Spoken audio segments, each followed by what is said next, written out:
die verskil tussen konservatief wees en woke wees. In die woke wêreld, jy sien iets wat jou pla en jy storm in en jy skop alles uitmekaar uit en jy sê dit kan nie so aangaan nie. In die konservatiewe wêreld, wanneer jy verandering wil bring, sal jy dit altyd doen met 'n ingesteldheid dat jy kyk na die geheel. Jy kyk wat is goed met wat jy op die oomblik het en jy kyk hoe jy dit wat goed is nog beter kan maak. Ek is Pieter Steyn. Kom ons gesels land en sand. Felice Spies, die Vryheidsfront Plus se kandidaat wat hoop om Tshwane se volgende burgemeester te word. Dankie dat jy tyd ingeruim het om vandag land en sand met ons hier op RSG te gesels. Dankie Pieter, dis 'n voorreg en dankie dat jy kom kuier hier by ons in Groentloof. Dis lekker hier in Pretoria. Willie, kom ons val sommer weg met jou kandidatuur. Jy was amper 2 dekades, as ek dit reg het, nie in die aktiewe politiek of die partypolitiek betrokke nie. Hoekom het jy besluit om terug te keer en was dit 'n maklike besluit? Ja, dis interessant Pieter. Ek dink die besluit om uit die politiek uit te gaan 16 jaar gelede was vir my 'n moeiliker besluit as om terug te gaan. En dit sê dalk ietsie van wie ek is. Ek dink die partypolitiek, ongelukkig is dit maar 'n bietjie in my bloed. En toe ek 16 jaar gelede weg is, het ek gevoel daar sekere goed wat ek nog nie klaar gemaak het daar nie. En dit was baie interessant. In daai tyd het ek was nogal goed bevriend met Koos van der Merwe. Hy was die IFP se hoofsweep gewees. Maar ons het van tyd tot tyd in die oggende ontbyt saam geëet daar in die Marksgebou onder die parlement. Die interessante wat hy vir my gesê het toe ons ontbyt eet een oggend na die nuus nou gebreek het dat ek gaan uittreë. Toe sê hy wel, hy was meer as 30 jaar daar. Jy sal onthou, hy is in 1977 vir die eerste keer verkies destyds. Is nou al amper 50 jaar terug. Hy is nou 'n jaar of 2 gelede oorlede. Daai tyd was hy nog vir die KP, dink ek. Hy is destyds, hy was destyds as die Nasionale Party se LV, hulle het ons van LV's gepraat, lid van die Volksraad vir die Jeppe kiesafdeling daar in Johannesburg, in die hart van Johannesburg. Van 1977 af en toe kom 1982 in die Nasionale Party skeur en dis die KP en die Nasionale Party. En die eerste verkiesing het toe eers in 1987 gekom. So in 1987 was die KP nie sterk genoeg in Jeppe nie en Koos van der Merwe was 'n redelike ster in die politiek daai tyd gewees. En hy is toe genader, dink ek, deur die Oeverval kiesafdeling. Oeverval kiesafdeling is daar van der Bylpark Vereniging omgewing. En hy het toe daar gaan staan en hy het toe nou namens die KP is hy verkies tot Oeverval se LV. En dit het hy nou gebly tot hier in die vroeë 90's.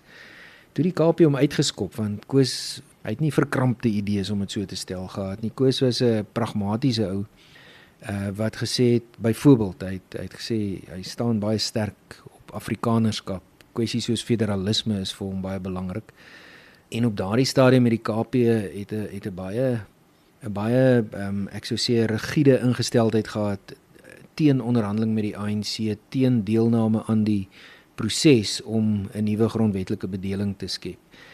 Nou ek kan nou daarvan getuig dat daai tyd in die KP was daar 'n redelike sterk groep van jonger mense veral, maar ook in die ouer geslag wat gesê het, jong, hier's 'n realiteit wat besig is om op ons af te storm. Jy kan nie jou kop heeltyd in die grond indruk nie. Jy moet deel van hierdie onderhandelingsproses raak en vir die Afrikaner gemeenskap 'n politieke bedeling help onderhandel wat so goed as moontlik gaan wees, want hierdie is 'n trein wat op ons afstorm en ons gaan hom nie gestop kry.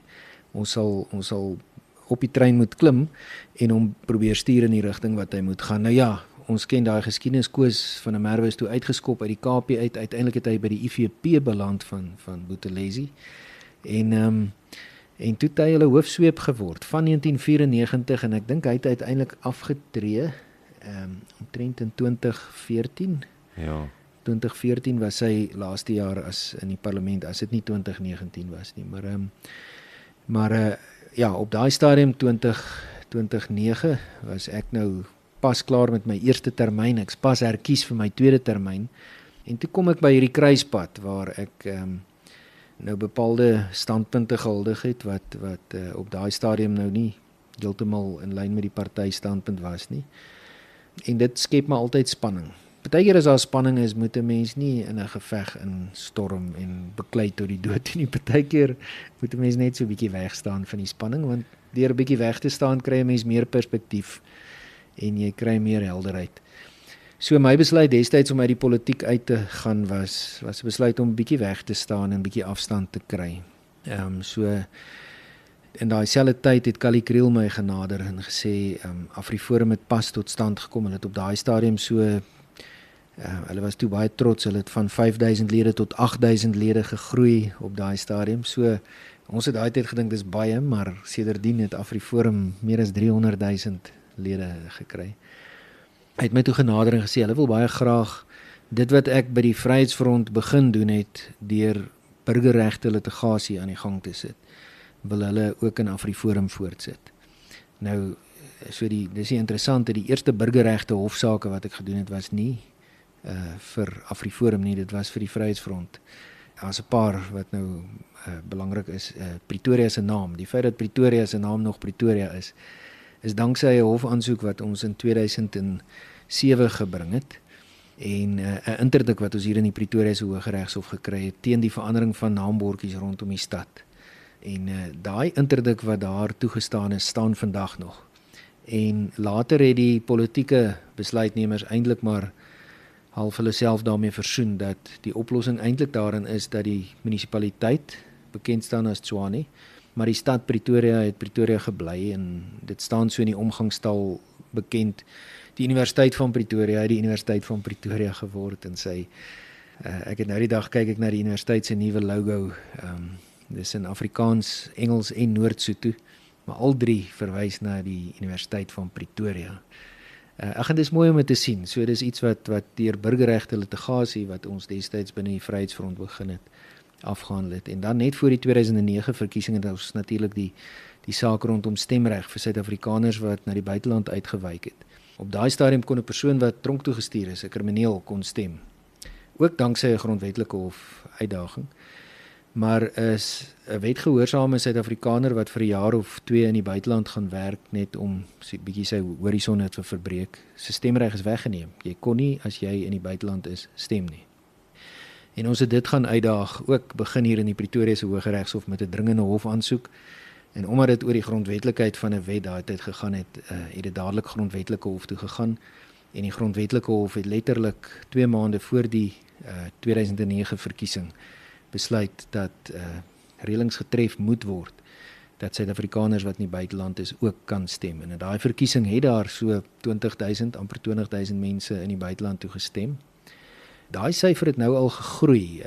Die hoeveelheid wat registreer, ek dink in die 2024 verkiesing was dit hier by die 80,000 wat gaan registreer het om te stem. Uiteindelik het so net meer as 40, amper 50,000 het in die stemweek by die stembus uitgekom. Dit was 'n mooi prentjie om te sien reg oor die wêreld staan Suid-Afrikaners, meeste van hulle Afrikaner mense wat in Nederland bly of in Londen bly of in Australië, Nieu-Seeland, staan hulle letterlik tou by die Suid-Afrikaanse ambassades en hoë kommissarisse om hulle stem te gaan uitbring. Nou die hoeveelheid wat nou stem van mense wat in die buiteland is al genoeg dat dit 1 parlementslid vir watter party hulle ook al voorstem kan oplewer. So dit het wesenlik geraak en dis een van ons eerste geveggies. Maar nou ja, toe sê ek uit en toe het ek politiek bedryf, nie partypolitiek nie, maar politiek in die howe. Lawfare. Dis lawfare. Ek het ons heel eerste saakie by AfriForum was hier in Pretoria, toe die provinsiale owerheid het nie die rekening betaal wat die stad vir hulle gestuur het ten opsigte van skole nie. Al die skole is op die bateregisters van die provinsiale owerheid. Daardie skole moet eienoomsbelasting betaal, maar omdat die eienaar die provinsiale owerheid is, moet die provinsiale owerheid die eienoomsbelasting betaal. Nou die skole in Pretoria word oor die algemeen baie goed bestuur, is ek dink van die wêreld se beste skole is hier in Pretoria. Hulle betaal nou gesê hulle water en ligte rekeninge, want dis waarvoor die skool aanspreeklik is, maar die eienoomsbelasting moet deur die provinsie betaal word, dis nie betaal nie. En toe die stadsraad net met 'n pennestreep besluit om al daai skole se water en ligte af te sny. En dit was ons eerste AfriForum hofaansoek om die stad te dwing om hierdie skole se krag en water weer terug te gee. Dit was so in September 2009. Daarna die Zimbabwe boere se epiese stryd wat eintlik nog steeds aangaan en wat nog steeds, ons wen nie in die hof, maar ons het nog nie die boere terug op hulle plase nie en dis wat ons eintlik wil regkry. Maar die stryd duur voort en dit is wat vir my lekker is om te sien, die klomp mense wat 'n mens leer ken het, wat net eenvoudig besluit, as 'n ding reg is dit reg en dan hou jy aan stry daarvoor. Jy gee nie op nie. Dit het ek leer ken in hierdie 16 jaar wat ek hierdie goed gedoen het. Daarna Malema, haatspraak en munisipaliteite wat nie presteer nie, die een na die ander saak en op die oomblik is my firma is nou 'n firma met omtrent 22 mense wat hier werk. Almal van hulle is op 'n manier met burgerregte litigasie besig. AfriForum is nog steeds 'n baie groot kliënt van ons, maar daar is ook ander burgerregte organisasies wat na ons toe uitreik en sê ons wil hierdie of daardie geveg aanpak. En dan het ons gewone klomp kliënte ook wat hulle stryde met die owerhede en met mekaar. Kyk, mense beklei met mekaar net soveel soos hulle met die regering beklei. Bring hulle ook maar hier en so dit bly maar politiek op 'n ander manier. Jy het besluit om uit die politiek te tree. Jy het nou nog gesê Koos van der Merwe het vir jou gesê jy gaan terugkeer. Hy het gesê ek gaan terugkeer. Hy het gesê hy ken hierdie ding. Hy was 30 jaar hier en ek gaan terugkeer. Nou gaan jy nie parlement toe nie. Jy wil nou stadsraad toe gaan en jy wil burgemeester word. Ja. Wat is jou planne as jy nou daar instap en jy word verkies? Ons bespiegel nou. Jy word verkies tot burgemeester en jy stap nou die eerste dag daarin, het sy deel van 'n koalisie of 'n volstrekte meerderheid. Wat is jou eerste ding wat jy sal doen? Die eerste ding hier in Pretoria wat ek dink gedoen moet word is om net daai basiese goed wat nie gebeur nie te laat gebeur. Is baie interessant, Pieter Groenewald het toe hy minister van korrektiewe dienste geword het hy 'n baie eenvoudige ding gedoen. Hy het die hoop leers wat op sy tafel is en wat sy voorgangers net nooit by uitgekom het nie, het hy gevat en deurgewerk van hoek tot kant en afgeteken wat afgeteken moes word. En hy het oornag 'n reuse verandering gebring deur net eenvoudig sy werk te begin doen. So ek dink op die eerste dag moet ek kyk wat se werk is nie gedoen nie, want ek is oortuig daar's baie. As ek kyk na die hoeveelheid onbeantwoorde briewe wat ons na stadsrade toe stuur, wat ons na burgemeesters toe stuur, na munisipale bestuurders toe stuur, is daar geweldig baie werk wat net vasgevat, afgehandel moet word, besluite wat geneem moet word. Belangrike besluite soos as daar 'n groot gebruiker van munisipale dienste is wat nie sy rekening betaal nie, om regstappe te neem, om dit in te vorder. Daai goed gebeur nie. Ek het eerstehands ervaring daarvan dat 'n mens, ons het bure hier in Kloofse gehad wat eenvoudig miljoene rande uitstaande is na die stadsraad toe. En ons pleit by die stadsraad om net in te vorder en vonnis te neem teen die ouens en die gebou op 'n veiling te sit sodat iemand anders hom kan koop en dat daar lewe kan terugkom in 'n gemeenskap wat besig is om te sterf. Daai goed gebeur nie. So my eerste dag op kantoor sal wees om te kyk wat se werk lê daar wat onafgehandel is en ek sal dit takel en afhandel en in die rigting stuur wat ons glo dit gestuur moet word. En wat is die rigting? Ek dink wat die VF+ anders maak, dink ek, as enige ander party in Suid-Afrika is. Die VF+ is 'n gemeenskapsparty. Dis 'n party wat sê dat hierdie reuse kloof wat tussen die staat en die gemeenskappe wat die staat opmaak, daai kloof wat ontstaan het, moet oorbrug word. Ons moet eintlik minder staat en meer gemeenskap raak. Ons moet gemeenskappe bemagtig. Die staat se werk is nie om mense oor die vingers te tik as hulle goeie goed self wil doen nie. Die staat se werk is om dit aan te moedig en om die goed te doen waarby niemand uitkom nie. Want dan het jy gemeenskappe wat geaktiveer is en jy het 'n staat wat die dienste lewer wat gelewer behoort te word.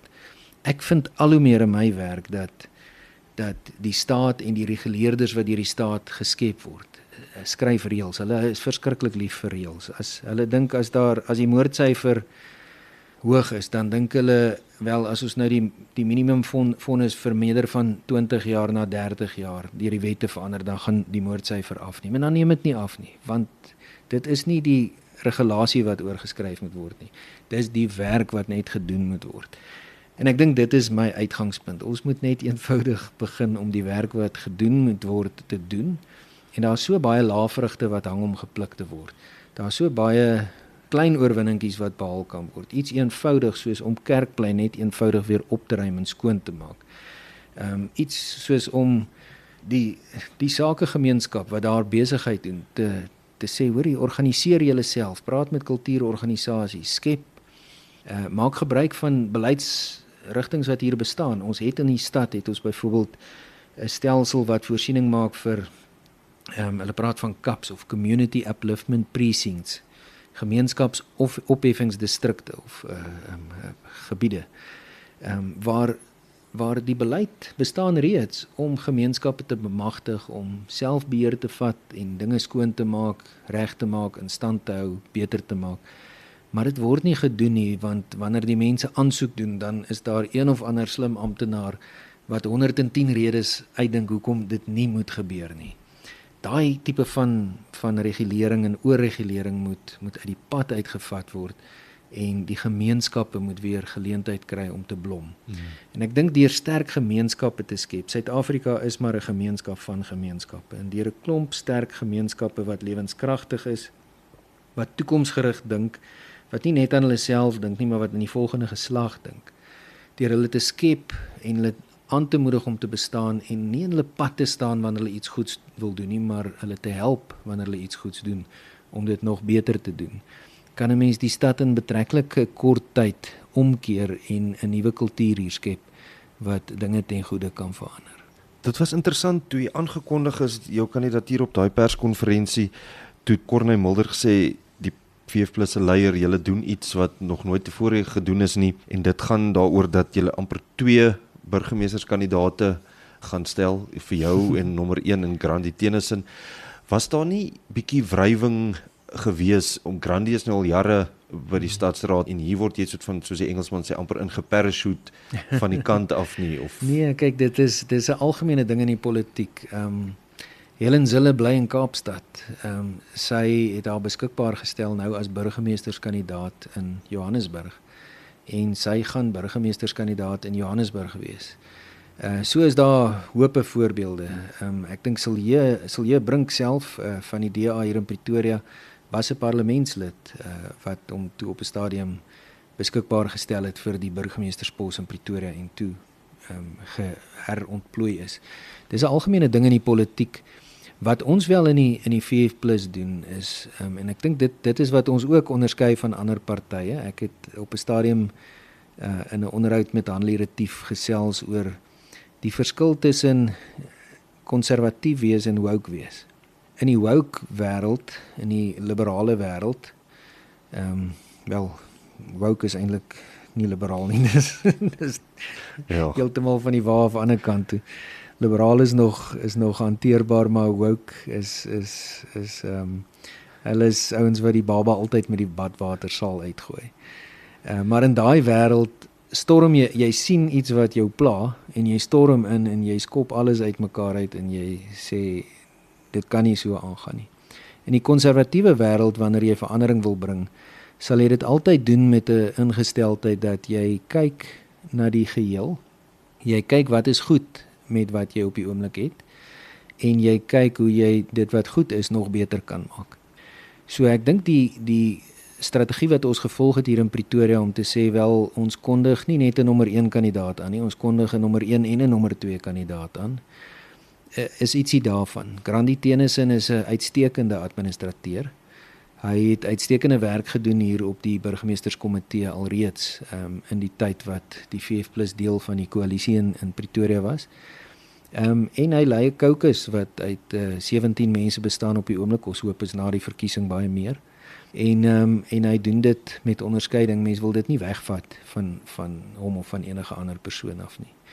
En juist daarom het ons, dis nie noodwendig, wel, dit is glad nie 2 burgemeesterskandidaate nie, dis 'n nommer 1 kandidaat en 'n nommer 2 kandidaat, en eintlik 'n duo van 2 mense wat saam hande vat en sê, kom ons werk saam om hierdie waar deur die drif te trek en om hierdie verkiesing aan te pak op 'n manier dat ons veel beter doen as wat ons afsonderlik sou doen. En my ervaring is dat dit baie goed werk, omdat ek is nie 'n beroepspolitikus nie. Ek is 'n prokureur, ek's voltyds in praktyk. Ek sien elke dag voldag kliënte en die politiek bedryf ek gewoonlik na ure en oor naweke en alles wat daarmee gepaard gaan. Grandi is bevoorreg dat hy op die oomblik 'n stadsraadslid is. Hy is dag tot dag met die stadsraad goed besig en ons vul mekaar ongelooflik goed aan.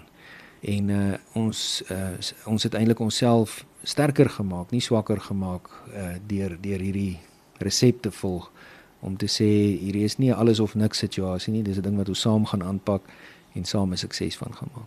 Daar's 'n vraag wat ek baie graag vir Helen Zille ook wil vra wat ek nou vir jou gaan vra.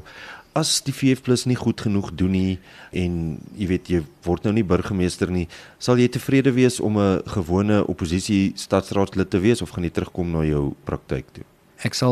As 'n mens jouself beskikbaar stel as 'n kandidaat, dan en 'n mens moet onthou die term burgemeesterskandidaat is eintlik maar 'n bietjie van dis iets wat in die volksmond ontstaan het.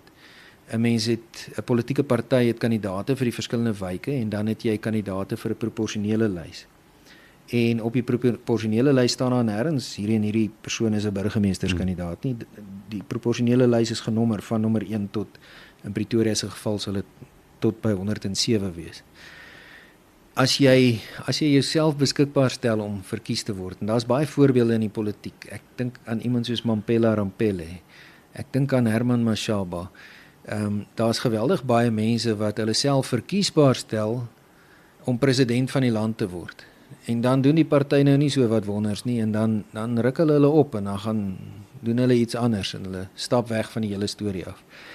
Ek dink dit openbare gesindheid wat ek dink eintlik nie goed is nie. As jy jouself diensbaar stel vir 'n gemeenskap, en in my geval is ek nou gelukkig om nommer 1 op hierdie lysie te wees.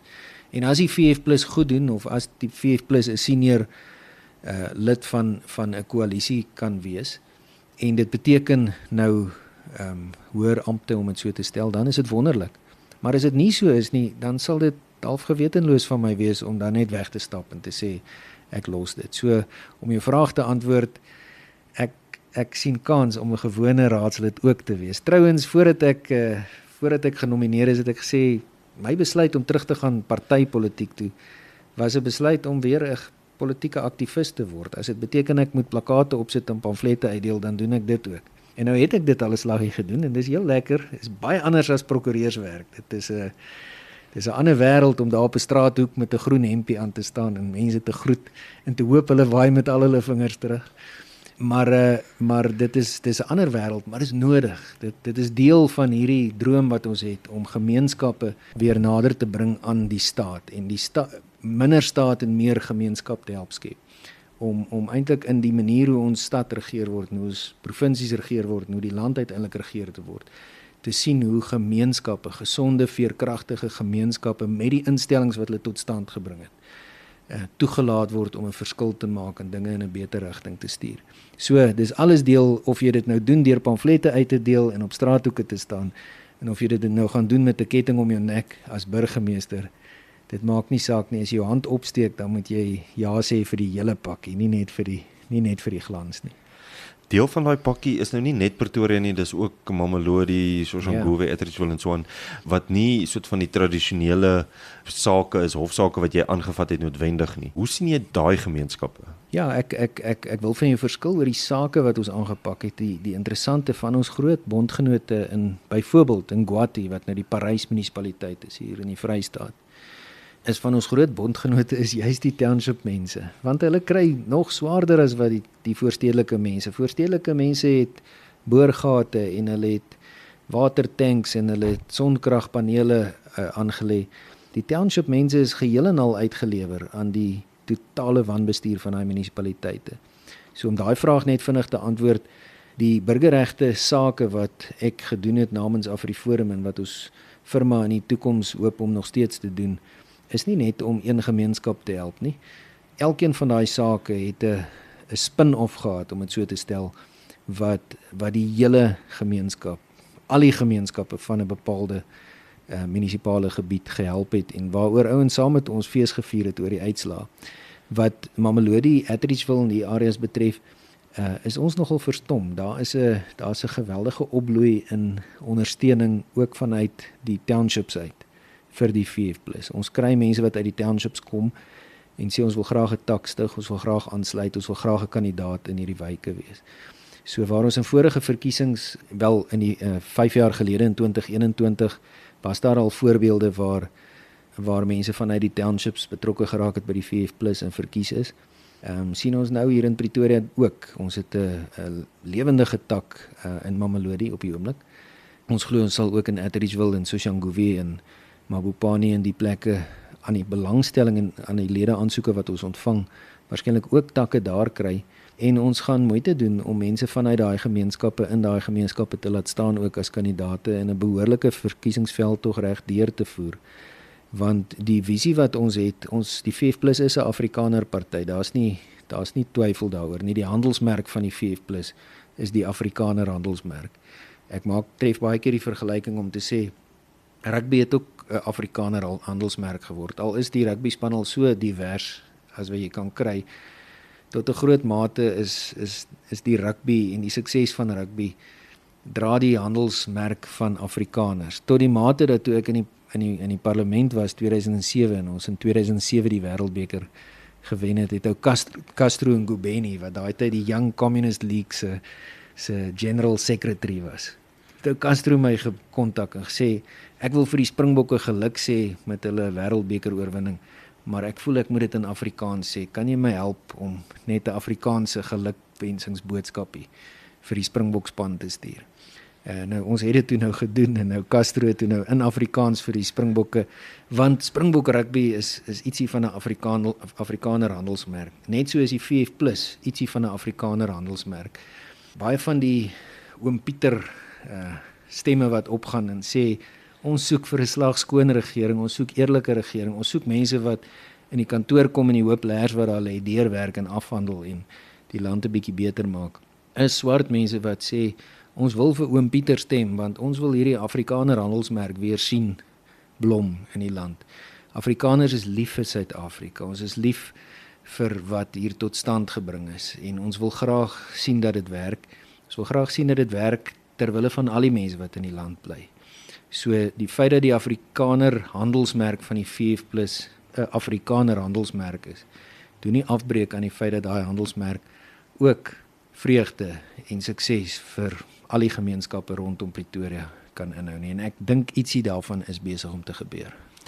Ek dink toe ek voorberei het vir die onderhoud het ek op 'n baie ou nuusberig afgekom waar jy kommentaar gelewer het oor die VF+ se steen wat gegroei het in Soweto. Ek kan nou nie onthou of dit 2009, 2004 was nie. Dit was 2006. Ek dink dit was 'n wijk waar die stemme van 1 stem na 3 stemme toe het ons gesê ons groei met 300% of iets van die.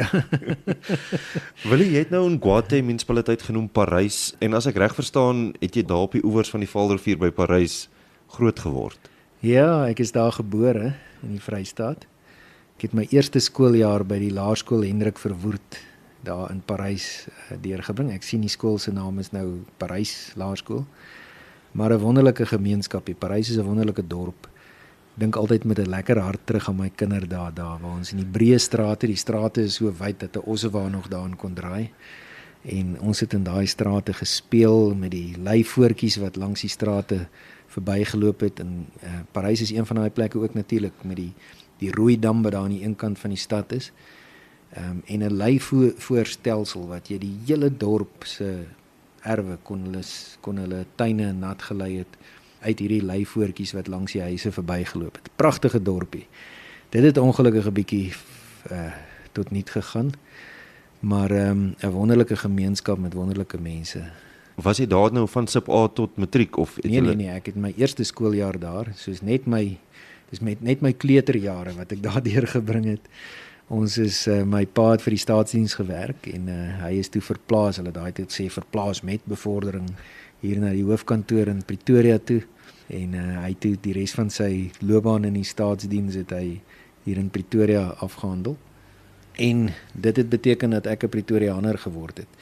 So ek is nou op Januarie die jaar is ek 50 jaar lank 'n Pretoriaaner. Ek het wel 2 jaar diensplig in Gramstad in die Oos-Kaap deurgebring, maar behalwe daarvoor was ek nog net in Pretoria.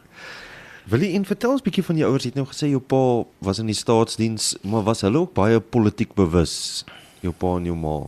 Ja, my ouers het altyd politiek gepraat. Ek dink dis 'n Afrikaner ding. Jy weet ons Afrikaner mense het altyd in die politiek belang gestel, het gesels oor wat die regering reg doen, wat die regering verkeerd doen, wel uiteraard het 'n mens, ek het nou in die 70er jare en 80er jare groot geword. Daai tyd was die gebeure in Zimbabwe en Namibië was baie realisties vir ons. Ons het altyd kennis geneem as daar 'n terreuraanval was van een of ander vryheidsvegter wat burgerlikes aanval, het sy in Zimbabwe of in Namibië of hier by ons ook toe dit uitgekring het na Suid-Afrika toe. So mense was deurgaans bewus van wat ons daai tyd as die bedreiging beskou het en mense het heeltyd daaroor gesels en gewonder en planne gemaak en gedink wat is die beste manier om dit te hanteer.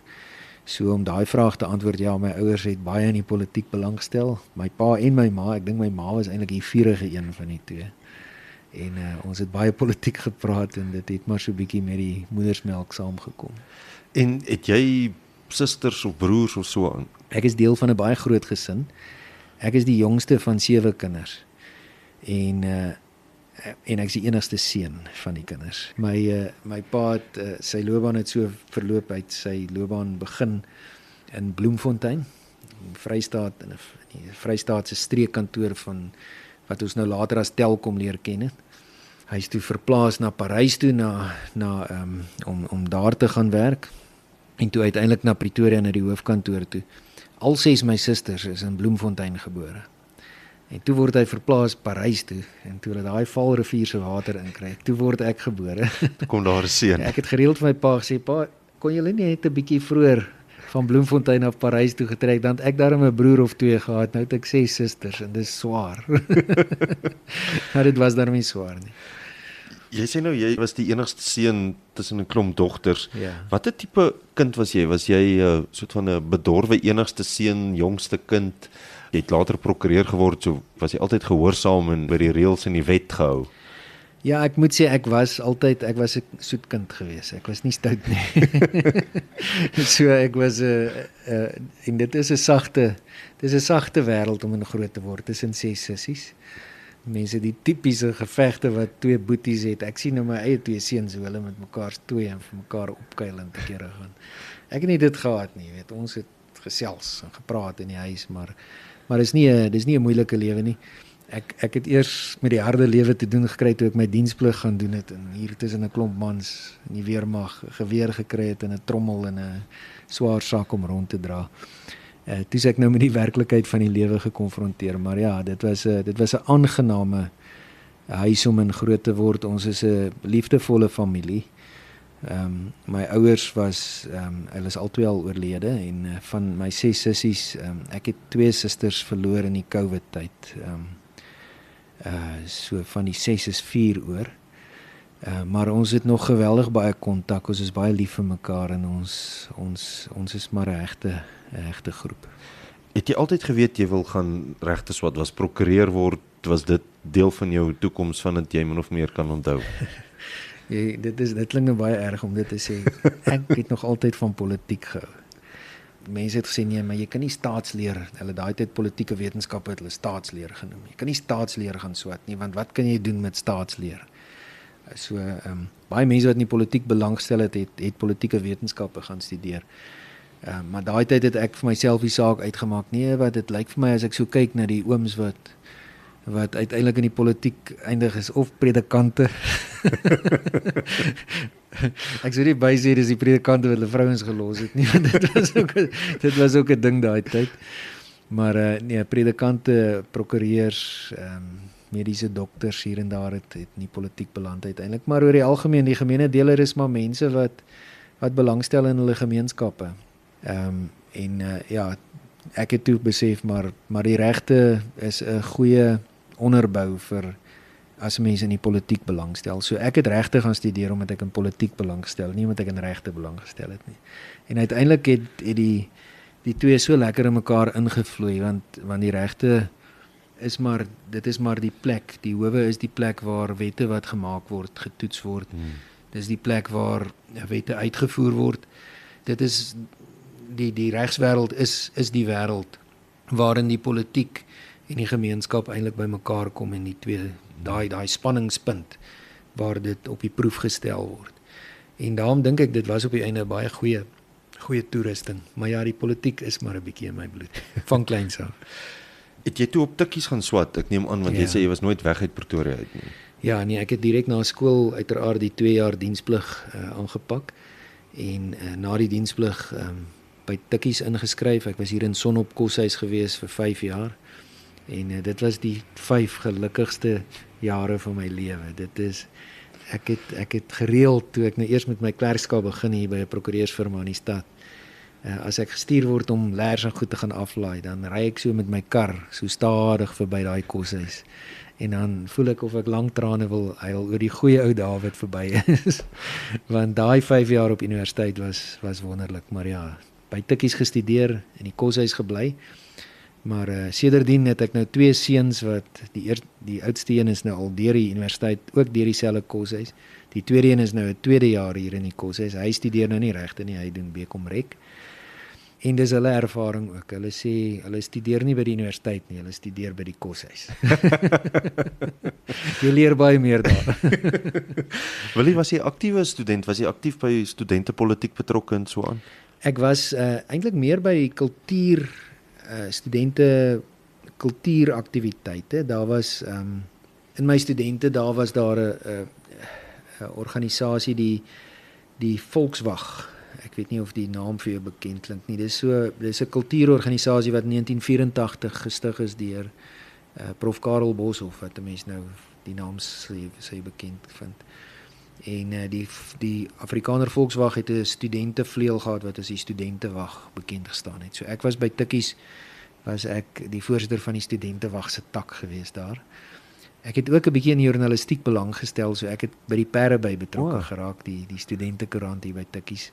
Dit was vir my ongelooflike leersame en goeie ervaring gewees. Die Parabay het my vir die eerste keer in my lewe met journalistiek te maak laat kry. Hulle het gereeld seminare aangebied wat joernaliste uit Beeld destyds en ander publikasies gekom het. Ons het die Parabay laat druk altyd hier by Pretoria News in Vermeulenstraat, deesdae is dit Madiba straat. So daai meganisme om 'n koerant aan mekaar te sit was my verskriklik lekker en ek het dit geweldig baie geniet by die Parabay. En ja, so in my tweede jaar het ek toe nou ook maar as deel van die politiek en die stryde wat daai tyd gevoer het. Dit was hier in 1992. Het ek self gestaan vir die studenteraadsverkiesing. En is eintlik daarso waar daar toe nog 'n jong man homself verkiesbaar stel met die naam Kali Kriel. En in die betrokke studenteraadsverkiesing van al die ouens aan die konservatiewe kant van die geveg, het ek en Kali Kriel dit gemaak in die verkiesing. Ons was toe 'n jaar saam op die studenteraad en dit was eintlik maar die begin van 'n lewenslange vriendskap, kameraadskap, strydgenootskap wat nog steeds aangaan. Dis interessant dat jy nou die datum noem, want een van my vrae was, ek min of meer uitgewerk, jy word so 21 daar rond te gewees het, 20 of ek dink dalk net 'n week of 2 voor jy 21 geword het F.W. de Klerk die 2 Februarie 1990 toespraak gemaak. Ja. Wat het in daai stadium deur jou kop gegaan as 'n amper iemand wat mondig word? Weet jy wat daai tyd deur my kop gegaan het? Die ontgroening in die koshuis. Ek was die eerste jaar en die ontgroening in daai koshuis was op daai stadium op sy rofste. Maar ons het kennis geneem van niemand in Suid-Afrika het nie kennis geneem van die 2 Februarie 1990 toespraak nie. En ons het so in die koshuiskamers oor koffie as ons nou nabetragting gehou het oor die dag se ontgroening, dan het ons ook nabetragting oor die politiek gehou. En uiteraard het ons besef dinge het onherroepelik verander. Dit is Suid-Afrika gaan nooit weer dieselfde wees nie. Daai trein wat ek net nou gesê het wat begin loop het onstuitbaar begin loop. En ons sal moet begin planne maak oor hoe ons met hierdie nuwe realiteit wat op ons afstorm gaan handel. En ongelukkig het dit baie versplintering gebring, dit het baie radikalisme aan die een kant gebring, onsekerheid bring baie keer radikalisme.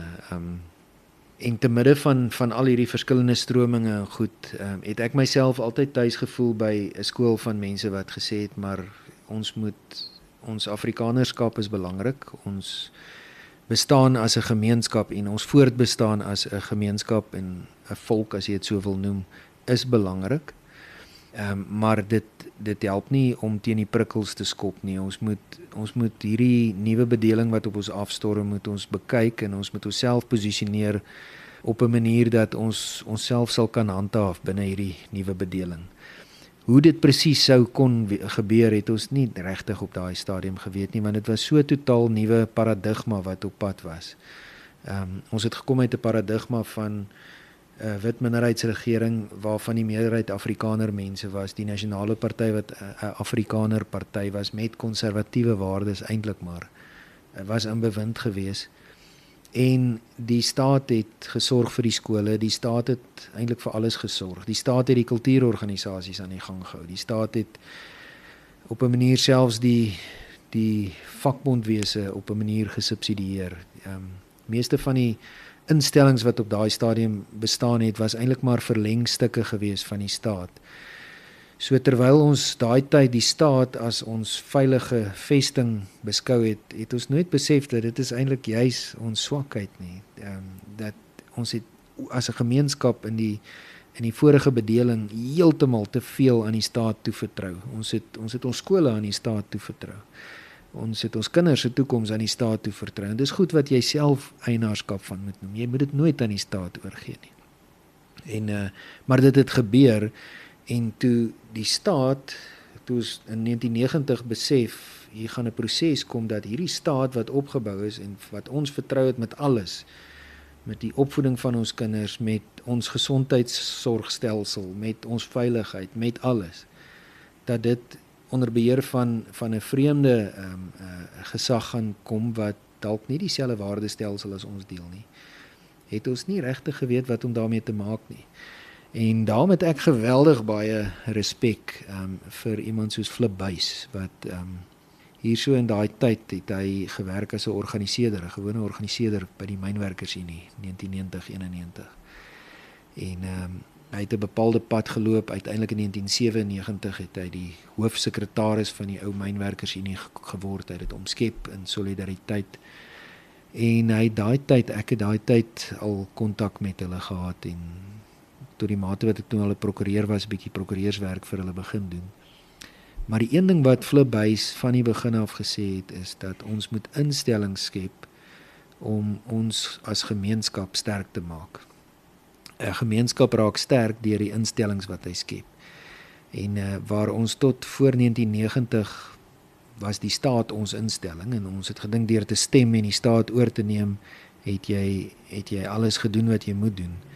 Het dit totaal en al verander. Die staat is nou 'n baie klein deeltjie van ons lewens. En ek gaan hard werk om die staat so klein as moontlike deel van ons lewens te maak.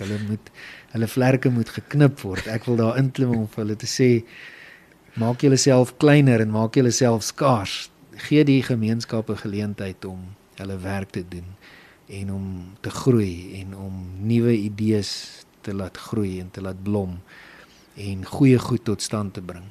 En die solidariteitbeweging het danksy Flip Buys se werk en sy visie van daai tyd, van die vroeë 90's af, toe ons almal net nie presies geweet het wat gaan ons doen nie, het hy gesê, kom ons begin hierdie pad van bou van instellings en ons maak die gemeenskap wie ons verteenwoordig weer sterk deur sy instellings. Nou ons is nog nie so sterk soos wat ons moet wees nie, ons kan nog baie sterker word, maar ons is baie sterker as wat ons in 1990 was. So Afrikaners vandag, dink ek, is in 'n beter posisie as wat ons in 1990 was. In 1990 was ons totaal en al uitgelewer aan wat president F.W. de Klerk op 2 Februarie 1990 aangekondig het. En toe hy aangekondig het dat hierdie staat uiteindelik oorhandig sal word aan die ANC meerderheid, was die verlies wat vir ons in die vooruitsig was massief. Party mense het dit nie noodwendig besef dat dit, maar ek het dadelik geweet dat dit is wat gaan gebeur. En ek is dankbaar dat ons vroeg begin het om 'n alternatief te bou, dat ons vroeg begin het om instellings te bou, sterker te maak. En in daai opsig, die wetgewing wat ons op die oomblik knel, is nie vriendelike wetgewing nie. Hier's rassewetgewing in die land wat ons van ontslaa moet raak. Hier is regulasies oor elke liewe enkele bedryf in die land, is hier regulasies wat heeltemal te streng is, wat die ekonomie demp en wat inisiatief ontmoedig. Dit moet uit die pad uitkom. Maar dit is ook belangrik dat ons as individue, maar ook as gemeenskappe sterk moet wees en ek dink ons is sterker as wat ons was. Het jy, na jy geswat het en jou klerkskap voltooi het en so aan, het jy toe regswerk gedoen of het jy dadelik politiek toe gegaan? Nee, ek het regswerk gedoen en dis vir my, ek is bly ek kon dit doen en dis nogal 'n leemte wat ek deesdae in die politiek baie raak sien. Ek is vreeslik allergies vir die verskynsel van beroepspolitici. Dis vir my vreeslik belangrik dat mense moet 'n regte werk doen voor jy in die politiek beland. hierdie term van regte werk is dit nie my sê ding nie. In daai tyd wat ek parlementslid was ek hier by die jeugaktiwiteite van die Vryheidsfront op Tikkies betrokke. En op 'n stadium het ons 'n vergadering gehad met Prof Callie Pistorius. Hy was die rektor op daai stadium. En toe Callie Pistorius my sien aankom hier saam met hierdie klomp studente, toe gee hy so 'n sug. En hy sê, Willie, wanneer kry jy nou vir jou regte werk? Nou ek het toe al 'n regte werk gehad. Ek was op daai stadium, was ek toe nou al, wel daai tyd het lank gevoel, ek was toe vir so 7 jaar al 'n prokureur gewees. Sedertdien het ek nou baie meer ervaring as prokureur opgedoen.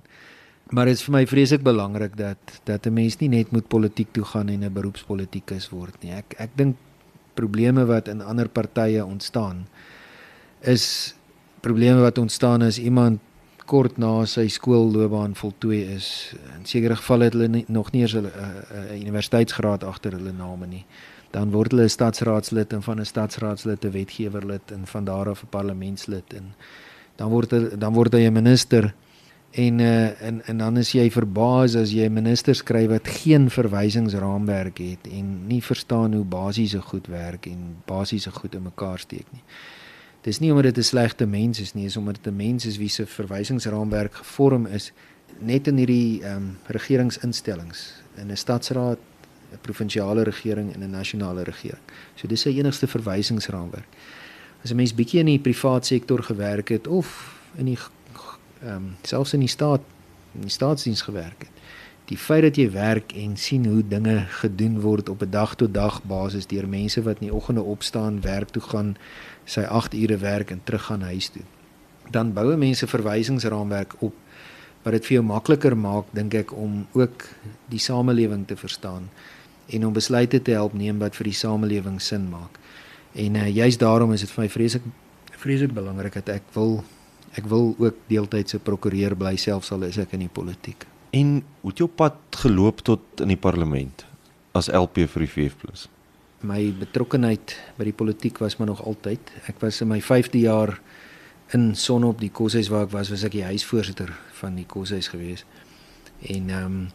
En dit was in die tyd wat die 1994 verkiesing toe plaasgevind het. En ek was baie bly toe ek sien die Vryheidsfront registreer as 'n politieke party en dat hulle gaan deelneem in die proses, want ek het geglo dit is die pad om te gaan.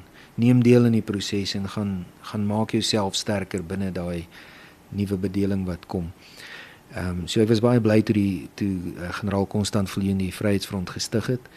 En ek het toe gebel en gevra ek wil vir Pieter Mulder, wat op daai stadium die onderleier was van die Vryheidsfront. Ek wil hom nooi om hier met die studente te kom praat hier in ons koshuis. En dit is my eerste kennismaking met die Vryheidsfront, was as 'n 5de jaar finale jaar student en huisvoorsitter van my koshuis. Ons het by die koshuis so tradisie, elke middagete eet almal saam. En dan van tyd tot tyd nooi jy sprekers en die spreker praat met die mense tydens net na die middagete. En my eerste politieke vergadering wat ek vir die Vryheidsfront gereël het was as student en ek het nou maar so op die kantlyn betrokke gebly. In 1999 was ek op die proporsionele lys baie laag af en die party het toe baie sleg gevaar in die betrokke verkiesing. 2004 het ek heelwat hoër geskuif. Ek was hier op die Gautengse lys toe die nommer 1 kandidaat of eintlik nommer 2 kandidaat vir die parlement. Jaco Mulder was die nommer 1 kandidaat, maar hy toe hy was ook die nommer 1 kandidaat vir die wetgewer en hy het toe daai posisie opgeneem wat beteken dat ek toe 'n parlementslid geword het. En dit is maar hoe ek daar beland het, jy weet. Die politiek is 'n snaakse ding. Daar is mense wat gaan sit en hulle toekoms noukeurig uitwerk en so aan, maar ek sien dit maar as 'n roeping wat op jou pad kom.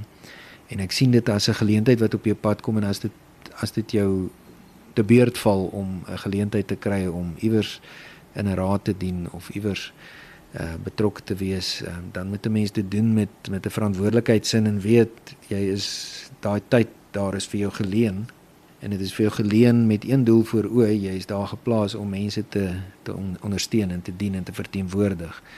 En jy moet getrou bly aan daai mense wat jy daar gekry het. Jy kan nie hulle in die tande skop of maak of hulle bekommernisse nie vir jou belangrik is nie. En dit is hoe ek maar die politiek benader het nog altyd.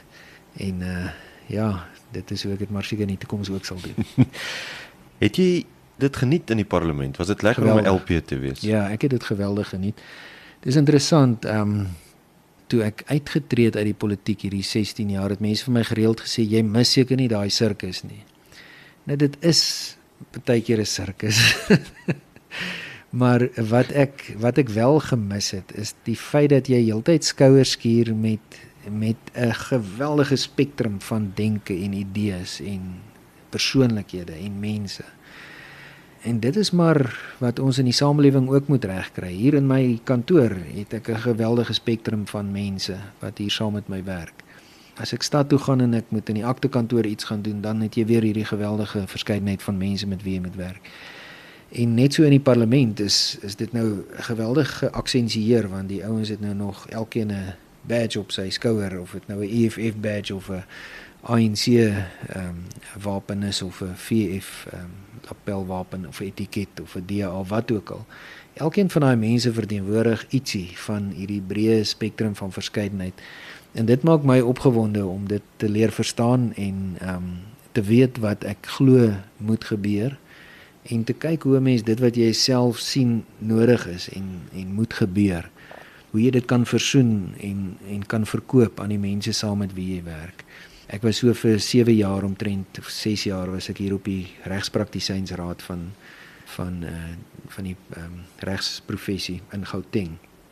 Nou die verkiesings vind deesdae volgens vreeslike streng rasse kriteria plaas. Daar mag 2 wit prokureurs en 2 wit mans prokureurs, 1 wit vroue prokureur, en die formule is so van bo tot onder saamgestel. Maar die resultaat daarvan is dan dat jy nou hierdie verskeidenheid mense met uiteenlopende standpunte daar op die raad het.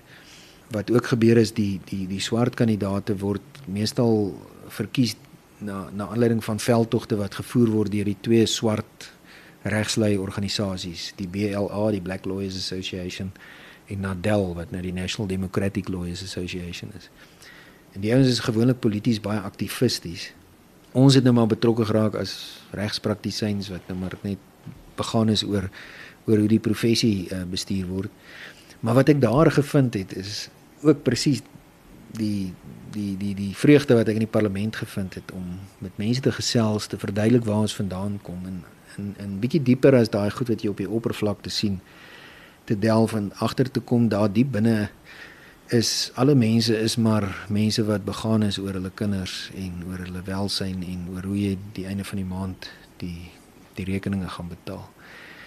En mens kry dit reg om daai gemeene delers te vind en daarop te bou en ook daarmee saam dit wat vir jouself belangrik is in te dra en verstaanbaar te maak vir mense wat dink ons idees is verregaande of regs of rassisties of wat ook al, wat dit nie is nie. So daai dinamika om dit waaraan jy glo te versoen met die mense wat eintlik vyandig is daarteenoor, is my vreeslike opwindende dinamika. Die 5 jaar tot die mate wat ek my daarmee besig gehou het, was eintlik baie, baie lekker. En ek sien uit om weer op 'n manier, as dit dan hier op die Tshwane Metro Raad is, weer ietsie daarvan te doen. Wat was vir jou 'n hoogtepunt in daai tyd as LP? Ek dink die 2 groot burgerregte hofsaake wat ek in daai tyd gedryf het namens die VF+, die Pretoria naam hofsaak, ook die feit dat buitelanders, Suid-Afrikaners in die buiteland kon stem, die konstitusionele hofoorwinning daar. Ek dink dit was 2 geweldige hoogtepunte. nog 'n hoogtepunt, iets wat ek baie vreugde uitgeput het, was op 'n stadium het die adjunk president, dis net nadat Zuma deur 'n bietjie gefire is. Toe het ons 'n adjunk president gehad, sy's nou al bietjie vergeet sedertdien, Phumzile Mlambo Ngcuka. Phumzile was 'n oulike vrou geweest. Sy was die minister van mineraal en energie geweest toe ek op die mineraal en energie komitee gedien het. Ek het haar so bietjie daar leer ken. Toe word sy die adjunk president en sy toe tydens vraatyd, daar was van tyd tot tyd is daar vrae aan die president en dan vrae aan die adjunk president, wat lede net sommer mondelinge vrae uit die heup uit kan skiet en dan moet die president of die adjunk president dit nou antwoord. Ek sien toe daar's 'n vraagie wat gaan oor werkskepping en oor invoer van buitelandse kundigheid en dies meer. Ek het toe opgestaan en gevra sê of sy weet dat hier geweldig baie kundige mense in Suid-Afrika is wat as gevolg van regstellende aksie nie werk kry nie. En sy sê toe nee, sy het dit nie geweet nie, maar as ek vir haar die name bring dan sal sy daarna kyk. Nou ek het die uitdaging toe aanvaar en ons het toe met webwerfmense gepraat en ons het 'n webwerf gebou. Die webwerf se naam was www.satalent.co.za. En ons het letterlik binne 'n baie kort tydsbestek omtrent 'n maand later met die opvolgvrae het ek vir haar 300 name gegee, maar daai name het toe aangegroei tot omtrent so 1500, 1800 CV's van ingenieurs en gekwalifiseerde mense. Hulle vroeë 50's is, hulle werk verloor het, maar nog steeds kundigheid het en sê ons is bereid om dit vir die staat aan te bied en as ons net die geleentheid sal kry. En daar het ek nogal respek gekry vir Phumzile Mlambo Ngcuka, want wat ek toe aanvanklik as 'n tipe van 'n lokval vir haar bedoel het, het sy die uitdaging aanvaar. 'n Maand later het ek vir haar die eerste 300 CV's gegee. Ek het dit later opgevolg met die volledige databasis, maar daar het 'n hele beweging rondom hierdie databasis en CV's ontstaan. 'n Klompie mense het my gekontak en gesê baie dankie. Hulle het van staatsdepartemente af is daar met hulle kontak gemaak en hulle is hier en daar betrek by projekte. Maar wat baie interessant is, en dis waar ek weer eens die krag van 'n gemeenskap leer ken het. 'n Klomp personeelagente het uit die bloute uit vir my gesê, hoor ek wil jy nie vir my daai CV stuur nie, ons kan vir hierdie mense help werk kry. En werkgewers het my gekontak en sê, hoor jy stuur vir my daai CV's, ek sal ook mense in diens neem. En hierdie proses wat hier aan die gang gekom het daartoe gelei dat geweldig baie mense, ek het mense in die strate raak geloop, dan is dit 'n pa wat vir my sê, hoorie baie dankie vir daai inisiatief. My dogter het na sy klaar gestudeer, het nie werk gekry nie. Sy het haar CV soontoe gestuur en uiteindelik het sy 'n werk gekry danksy daai projek van jou. Maar van al hierdie stories is die mooiste storie vir my eintlik al omtrent 5 of 6 jaar na ek uit die parlement uit weg is en die webwerf al toegemaak is en nie meer bestaan het nie. Toe kry ek 'n oproep van 'n ou wat sê, weet jy man, ek het 'n besigheid. Hy vra vir my, het jy nog steeds daai webwerf en het jy nog steeds daai mense wat werk soek? Hy vra toe, het jy nog daai webwerf? Ek sê toe nee, ek is uit die politiek uit en ons het die ding toegemaak. Hy sê toe vir my, ek het 'n besigheid. Ek het 'n vervoerbesigheid en ek het 'n geweldige klomp vragmotors waarvoor ek bestuurders soek. En hoekom ek wil hê jy moet my help om mense te vind is 5 jaar gelede was ek sonder werk. Ek het geen geleenthede gehad nie. Ek het my CV soontoe gestuur en iemand het vir my 'n werk aangebied as 'n vragmotorbestuurder. En dit het so goed gegaan. Ek het uiteindelik die geleentheid gekry om my eie vragmotor te koop en later 2 en 3 en 4 en uiteindelik het ek 'n vervoermaatskappy opgebou in 5 jaar. Vertel die ou vir my, nou soek ek mense wie ek op dieselfde manier kan help. Nou, dis 'n storie dit is eintlik 'n ding wat 'n paar jaar na my uittrede uit die politiek uitgebeur het, maar is 'n storie wat na my toe terugkom en sê moenie die klein goedjies wat 'n mens probeer doen om goed te doen onderskat nie. Daai goed kry partykeer kinders en kleinkinders en dit het nagevolge. Wel as jy die verkeerde goed doen, dan het jy nagevolge wat baie slegter is. Maar as jy die regte goed doen en as jy eerlik probeer om op 'n goeie manier mense te help, dan is daar dikwels nagevolge wat groot hoogtepunte bring. Nou die storie van die man met sy vragmotor wat as 'n werklose begin het en uiteindelik 'n werkgewer geword het, is ook vir my een van my hoogtepunte. Daar's ook 'n storie uit daai dae, jy het eendag van die lughawe gery op daai vreeslike pad, die N2 wat nou so mense met klippe bestook en twee weer sien, toe lê daar iemand bo op jou enjin kap. Ja, nee, hy het nie net daar gelê nie. Wat gebeur? Ek moet eintlik die hele storie vertel. Kyk, ek was nou jonk getroud en ek het op daai stadium al 4 kinders gehad en my arme vrou het by die huis gesit met die 4 kinders. So daai parlementêre salaris is nie so groot nie, so ek kan nie 2 nuwe karre bekostig nie. So vir die Kaap moes ek ek het vir R11.000 so 'n ou Mercedes gekoop. Wat my pa nog vir my hier by 'n tweedehandse handelaar, die ding het R11.000 gekos. Nou vat ek die ou Mercedes af Kaap toe. Hy het aanvanklik lekker gery, maar later het hy moeilikheid en die battery. Nou parkeer ek daar op die lughawe in die Kaap en ek het altyd Dinsdagoggende vroeg gevlieg. Nou ry ek nou met die kar van die lughawe af sommer direk parlement toe. Dinsdag, Woensdag, Donderdag is ons met komitees en sittings besig en dan het ek of die Donderdag aand of die Vrydag teruggevlieg Pretoria toe. Die ou Mercedes sukkel man. Nou het ek later geleer jy parkeer daai Mercedes so nie te ver van die ramps waarmee jy nou afry uit die lughawe gebied nie. Dat ek hom net so kan 'n hupstootjie gee dat hy net kan bietjie vlam vat. En ek is daar uit daai lughawe uit en hy het nou net so gevat met die papbattery. Nou ry ek en die ding rook hier agter my, maar nou moet jy moet hom nou ref om hom aan die gang te hou. Nou ry ek daar uit en as jy so net uit die lughawe area is daar 'n bordjie Heideveld Gugulethu is die bordjie en ek onthou ek het nog die Heideveld Gugulethu bordjie gesien. En die volgende oomblik toe staan die verkeer net stil. Nou as dit vandag sal gebeur dan weet jy dis groot moeilikheid. Kyk, daai is vandag 'n baie gevaarlike pad. 20 jaar gelede was dit nog nie so nie. Dit baie versleg. Maar die pad kom tot stilstaan, die verkeer kom tot stilstaan en almal staan stil hier voor my en toe sien ek die verkeer het tot stilstand gekom en hier is 'n skermutseling. Dis letterlik 'n skermutseling tussen 'n klomp mense wat daar staan en beklei. En ek sien toe dis soos 'n mop, kan jy net maar gebruik die term gebruik, so gepepel justice, gepepel geregtigheid voorvalletjie wat daar plaasvind en hierdie ouens is besig om hierdie ou met knippels te slaan oor sy kop.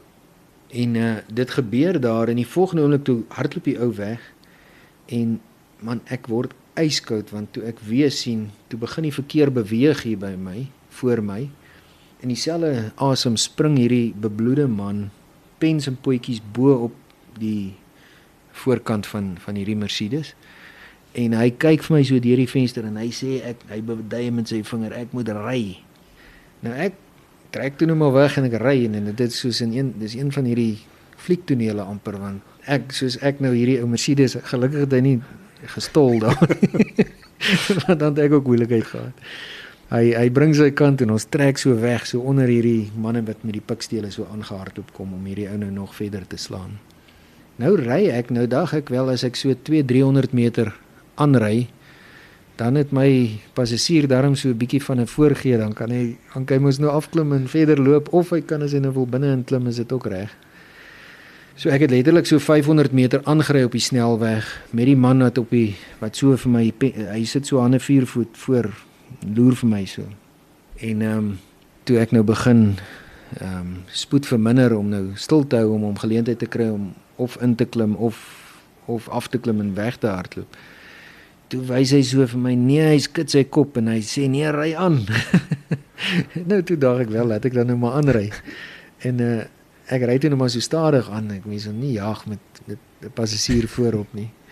En die passasier het toe letterlik uit hom so op sy rug gedraai en hy die 2 ruitveers hier so bokant sy skouers vasgemaak en sy voete so gekruis. Ek onthou ek nog daai Mercedes badge het ek so in die kruising van sy 2 voete het ek die Mercedes badge en hier bestuur ek nou maar so oor sy skouer en hy het so gelê en vasgehou en elke keer as ek 'n bietjie stadiger ry om nou te stop dan skud hy sy kop en sê nee, ry aan. Ek dacht toe wel dat ek daar by die groot skierhospitaal afry, dan kan ek hom maar by noodgevalle invat, maar daar was toe op daai stadium geweldige verleggings op daai pad en daai afrit is toe vir daai rukkie gesluit. Ek kan toe nie by groot skuur afry nie. En toe besef ek Die volgende stop is letterlik jy ry in die stad in van die snelweg af en dan is die volgende stop is die parlement. Ek dink maar die polisie is daar en die polisie het kontak met die ambulanses, so ek gaan nou maar die kantoor bel en vir hulle sê hulle moet net 'n ambulans gereed kry en dit is toe gereël. Die polisie het dit gereël, het 'n ambulans, so toe ek stop by die parlement se hek. So toe het ek nou 20 km met die arme man op jou engine kap gery. Op my engine kap 20 km en soos ek sê, hy wou nie afklim voordat hy seker is dis veilig nie en ek dink hy het toe geoordeel toe is nou by die parlement se hek kom, nou is dit veilig. Die parlement is 'n veilige plek. Uiteindelik het die ambulans hom daar weg. Nou van al my wedervarings in die politiek het nou gevra wat was die hoogtepunte. Maar selfs die hoogtepunte het nie soveel nuus gemaak soos wat hierdie voorval. Ek het 'n onderhoud op 'n stadium gehad met 'n tydskrif van Duitse veteraan Mercedes versamelaars. Vragies hieroor. Wat hierdie storie wou hoor oor hierdie stok ou Mercedes wat hierdie beseerde man vervoer het. Maar 'n juweeltjie die volgende dag in die arbeidskomitee. Ek was ook lid van die arbeidsportefeulje komitee.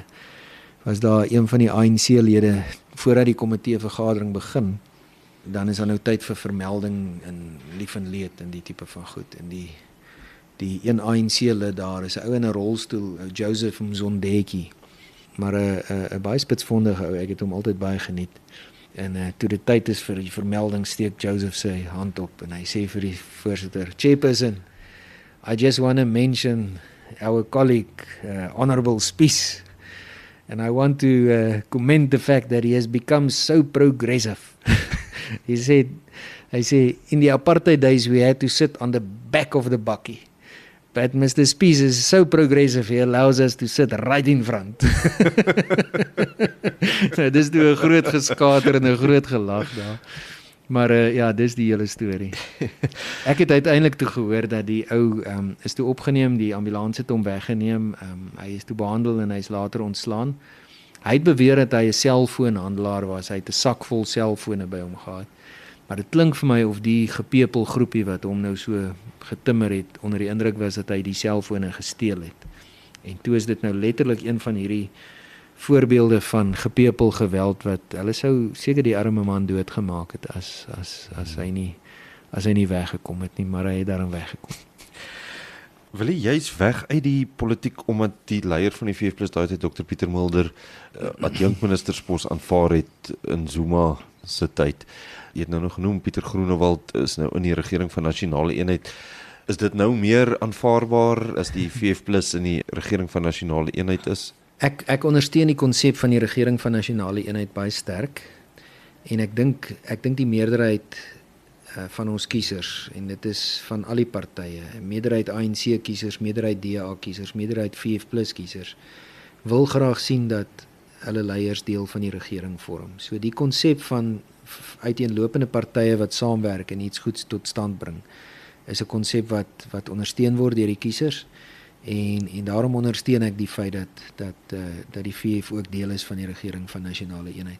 Wat wel belangrik is as jy in die regering van nasionale eenheid sit, is dat jy nie moet afstand doen van jou beginselgrondslag nie. Daar behoort 'n koalisie ooreenkoms te wees want die regering van nasionale eenheid is eintlik maar 'n koalisie. Nou, die koalisie ooreenkoms moet nagekom word. Daar moet ooreenkomste wees oor beleid. Daar moet 'n ooreenkoms wees oor hoe word buitelandse beleid hanteer. Daar moet ooreenkomste wees oor die ekonomie en regulering en die toekoms en wat maak ons met Starlink wat graag in Suid-Afrika wil investeer maar nie swart is nie. Gaan ons hulle ongelukkig is daai ooreenkomste nie bereik nie en die grond dis 'n leemte in die grondwet. Ons besef dit nie, maar die grondwet het tydskale. Daar moet binne 'n sekere tyd nadat 'n verkiesing plaasvind, moet die president verkies word. Dit het voordele, maar die nadeel daarvan is dat dit die tyd vir die saamstel van duursame koalisies geweldig kort maak. Binne 2 weke moet jy 'n ding aan mekaar slaan en dan moet jy al die goed uitpraat wat uitgepraat moet word. En dit skep bepaalde probleme. So die groot uitdaging van die regering van nasionale eenheid op die oomblik is dat ons het 'n regering van nasionale eenheid wat 'n koalisie regering is, maar ons het 'n koalisieregering waarin die ANC is die senior vennoot, byvoorbeeld wat buitelandse beleid betref en wat ekonomiese beleid betref, eintlik sy eie agenda nougeset dryf en eintlik op 'n siniese manier dink wat die ander partye in die regering van nasionale eenheid is baie lief vir die jobbies wat hulle hier het, hulle gaan nie dit sommer net prys gee nie. En dan is die ANC geneig om eintlik roekeloos op te tree en Ramaphosa sal gaan in die Bella-wet onderteken of die inwerkingstelling van die Bella-wet afkondig terwyl hy weet dat sy vennote nie ten gunste daarvan is nie. Of hy sal die onteieningswet gaan onderteken terwyl hy weet dis omstrede. En dit is 'n groot deel van ons probleme. En daai tipe van roekeloosheid waarmee daar omgegaan word is 'n probleem wat na gekyk moet word vorentoe.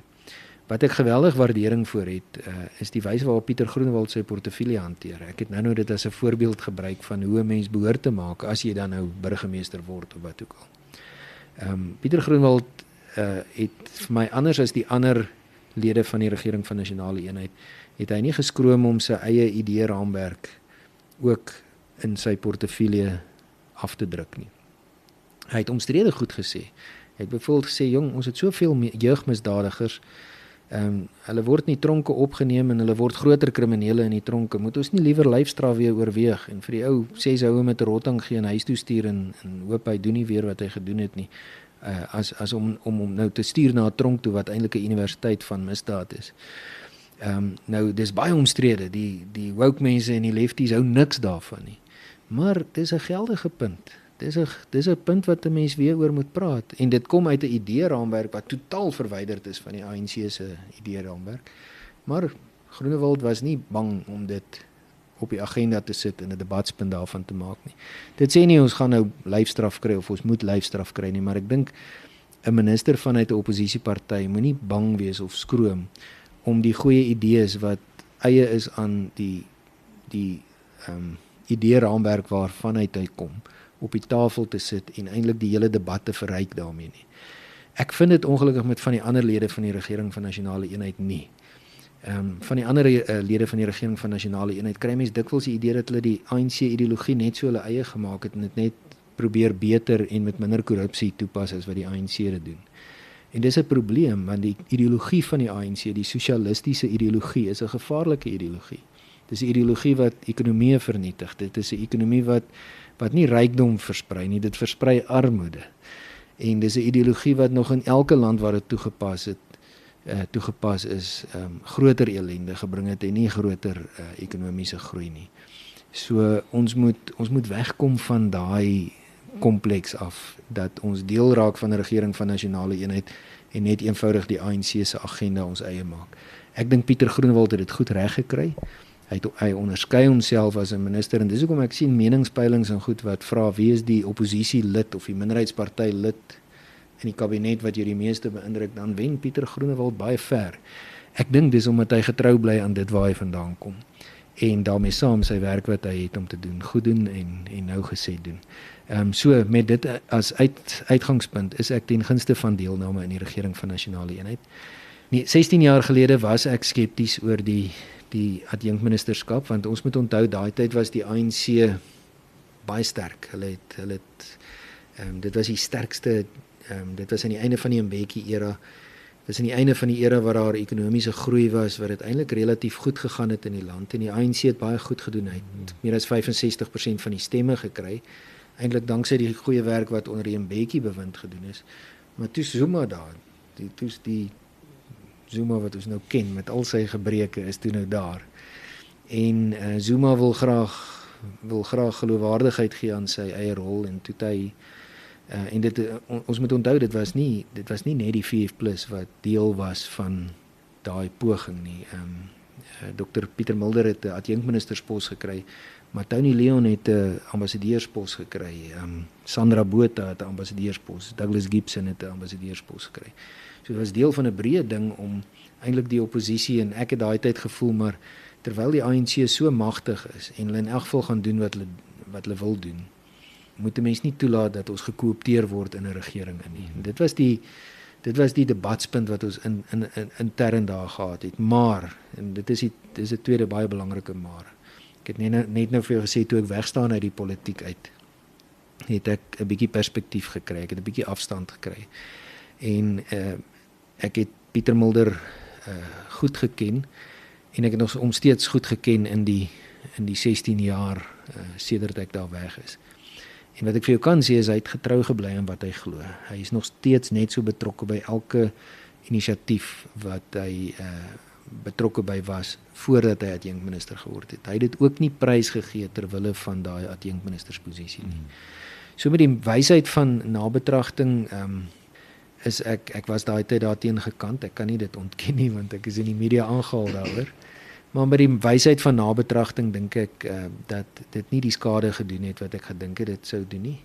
En die VF+ het daardeur gekom en in 2019 'n besonder goeie verkiesing gehad. Hoopelik het ons in 2026 nog beter verkiesing en in 2029 nog beter. So daai stryd gaan voort. Willie, jy het nou so 'n paar hofsaake genoem, onder andere die naam van Pretoria en die Zimbabwe saak. Ek wil so vlugtig net hoor, die Zimbabwe saak met die Zimbabwese boere, jy het ook nog gepraat oor ideologie wat eintlik maar daar weggejaag is van hulle plase af weens ideologiese dinge en ideologiese beskouings. Maar jy het eintlik baie reg gekry met daai saak, al gaan dit nog aan, ons sal nou hoor hoe dit aangaan, maar jy het dit reg gekry dat daar eiendom verkoop word van die Zimbabwese regering. Ja, dit was nogal 'n unieke situasie. En dit was vir my so ietsie wat ek graag wou regkry as deel van hierdie projek van my om met burgerregte litigasie besig te wees. Ek moet dalk net vinnig sê oor die Zimbabwe boere. Hulle het in 2008 en ek was nie daarbey betrokke nie, dit was heeltemal onafhanklik van my af. Het hulle 'n groepie boere na die SAOG tribunaal gegaan in Windhoek. En die SAOG tribunaal is 'n internasionale menseregtehof wat gestig is vir die Suider-Afrikaanse Ontwikkelingsgemeenskap om grensgeskille tussen lidstate en die tipe van goed te hanteer, maar ook om toe te sien dat die protokols van die SAOG nagekom word en daai protokols bevat 'n verbintenis tot menseregte, 'n verbintenis tot the rule of law soos hulle in Engels sê, tot die oppergesag van die reg. En aan die hand daarvan het die regspan van daai groepie boere dit reg gekry om die SAOG tribunaal te oortuig om self uit te spreek oor Zimbabwe se grondhervorming of grondgrypskema. Ek wil dit nie grondhervorming nie, dit was letterlik net 'n konfiskering van grond sonder vergoeding, onteiening sonder vergoeding. Nou die uiteinde van daardie hofsaak is dat daar 'n bevinding gemaak is dat die Zimbabwe grondgrypprogram is onwettig, dat dit strydig is met menseregte en dat dit rassisties was. En dit is eintlik 'n absolute mylpaal in die Afrika regsgeskiedenis dat 5 Afrika lande se regters hulle uitgespreek het oor wat in Zimbabwe gebeur het en eensstemmig daaroor was dat dit rassisties en onwettig is. Zimbabwe het hom nie gesteer daaraan nie. En daar was toe 'n opvolg minagtingsproses wat so in 2009 voor die tribunaal was en daar het 'n kostebevel uit voortgespruit. En daai kostebevel is 'n kleinerige bedragie, dit was $150,000 of iets van die aard. En die kleinerige bedragie kon gevorder word. En ons het toe met die advokate met wie ons daai tyd kontak gehad het, wat betrokke was aanvanklik, is 2 bekende advokate, Jeremy Gauntlet en Frank Pelser, het toe gesê, maar hulle dink ons moet hierdie bevinding van die SAOG tribunaal in Suid-Afrika laat registreer by ons howe, as 'n hofbevel ook van die Suid-Afrikaanse howe. En ons het toe dit gedoen hier in 2010, in die Pretoria se hof. Nou, die ding het 'n lang pad geloop, van 2010 uiteindelik tot 2015. Maar die uiteinde was dat vroeg in 2015 het die konstitusionele hof, nadat hierdie ding deur die hele proses, die Hooggeregshof, die Hoogste Hof van Appel en die konstitusionele hof geloop het die konstitusionele hof die afdwing van daai bevel hier in Suid-Afrika bekragtig, en dit beteken dat ons daai kostebevel kon uitvoer. En toe het ons die balje gestuur en die balje het beslag gelê op 'n Zimbabwese eiendom in Kaapstad en ons het dit verkoop op 'n veiling. Dit was nie dit het nie 'n duik gemaak, nie 'n druppel in die emmer van wat die boere van ontneem was nie. Maar die dankbaarheid wat ek by daai Zimbabwe boere gesien het wat gesê het, maar vir die eerste keer het daar ietsie van geregtigheid het hulle sien gebeur. Alles wat hulle gehad het is van hulle weggeneem. Ons het een eiendom van die Zimbabwe regering op 'n publieke veiling verkoop en ons het daarmee 'n boodskap uitgestuur dat daar sal gevolge wees as geregtigheid nie geskied nie. Dit het moreel vir daai boere geweldig baie beteken.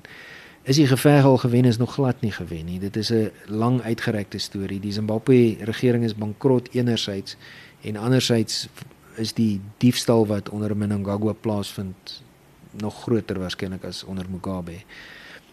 Die geld wat die land het word letterlik gebruik vir absolute luukse lewenstyle van die politici en almal wat daarmee gepaard gaan. Hulle kom nie hulle verbintenisse om kompensasie of vergoeding te betaal na nie. En daai stryd duur voort en ons het nou al 'n verskeidenheid hofsaake aangepak daaroor. Ons stel iets in die vooruitsig om ook die politieke ingrype wat daar gekom het. Die politici het gegaan en die SAOG tribunaal gaan ontbind. Ons ondersoek nou die moontlikheid om in 'n hof, in 'n geskikte hof, die leiers van die SAOG weer in die hof te daag en te sê jy kan nie dit doen nie. Jy kan nie 'n hof wat teen jou beslis gaan afskaf nie. Daai hof moet herstel word, hy moet menseregte bevorder en hy moet die rule of law in hierdie substreek bevorder en daai stryd sal voortgaan en ons hoop om binne die volgende paar maande daarmee aan die gang te kom. Maar dit is 'n kort die storie, dis hoe ons die Zimbabwe regering en dit is, ek het daai tyd het ons dit in ons mediaverklaring gesê en ek dink dit is nog steeds so. Dis waarskynlik die eerste keer dat 'n bevinding van 'n menseregtehof lei tot 'n fisiese sanksie waar daar eiendom van 'n bepaalde staat op beslag gelê word en op openbare veiling verkoop is. Baie mense se kritiek op die internasionale regshowe en internasionale menseregtehowe is dat dit howe is wat uitsprake lewer wat eintlik maar net van akademiese belang is, want dit kan nie uitgevoer word en daar is nie gevolge nie. Ons het met hierdie saak gewys, dit kan gevolge hê as mense dit slim doen, doelgerig doen en as die politici nie inmeng en die howe tot niet maak nie, dan kan jy eintlik beleidsveranderings bewerkstellig deur suksesvolle hofaansoeke en dit was vir ons 'n groot ding. Wil jy 'n ander hofsaak wat baie aandag getrek het wat nou nie so suksesvol geëindig het nie, was die Kiel de Boer saak om dit tot haatspraak te verklaar. Daar was allerhande kritiek gewees dat dalk vir Mark Oppenheimer was die verkeerde advokaat, die van verkeerde line of argument en so aan. Maar op die ou end het die Grondwethof besluit of die konstitusionele hof dit is nie haatspraak nie. Ja. So is daai nou verby. Kyk, daar is dis nie so eenvoudig nie, want dit was nie die enigste uitspraak oor hierdie tipe van retoriek nie. Daar was ook 'n uitspraak in 2010 by nog 'n saak waarby ons betrokke was. Nou dit het nie oor die Engelse Kiel de Boer, Kiel de Farmer gegaan nie, dit het oor 'n liedjie gegaan, Dubula Ibunu is die woorde, maar wat nou maar die Zulu woorde vir skiedieboere is. Daardie saak het in ons guns geloop. Dit is tot haatspraak verklaar en toe die ANC daai tyd en Julius Malema geappeleer het teen daai uitspraak, toe die Hoogste Hof van Appel die partye gestuur om te medieer.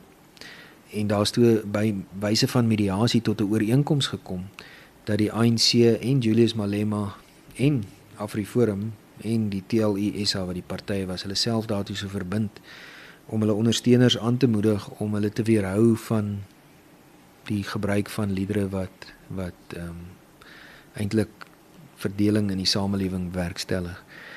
Daai ooreenkoms bestaan nog. Hy is nie gerepedieer nie, hy is nie gekanselleer nie, hy is nie tot niet gemaak nie, hy is ook nie tot niet gemaak deur hierdie bevinding van die konstitusionele hof hier nie.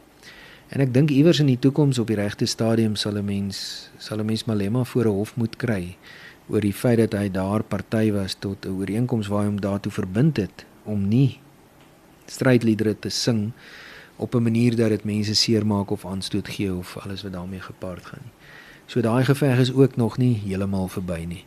Die konstitusionele hof se uitspraak oor Kiel de Boer was baie spesifiek oor daai spesifieke struggle song en het daaroor gegaan dat die hof bevind het dat ons nie die struggle verlede moet minag en dit uitvee nie. Nou ons wil nie die struggle verlede uitvee nie, ons wil nie die legitimiteit van die struggle ontken nie. Maar ons wil graag 'n land skep waarin mense met mekaar kan saamwerk en waar verskillende gemeenskappe eintlik op 'n opbouende manier sterker word en groei en ontwikkel. So ek dink dit is nooit die einde nie. Daar was sedertdien nog 'n haatspraaksaak wat teen Julius Malema gegaan het. En wat ek in die regswêreld gesien het, een hofsaak wat jy verloor is nooit die einde van 'n stryd nie. Daar's altyd 'n nuwe invalshoek, daar's altyd 'n nuwe manier om na 'n ding te kyk en daar's altyd goeie dinge wat gebeur, selfs ten spyte van hofsaake wat tot niet gaan.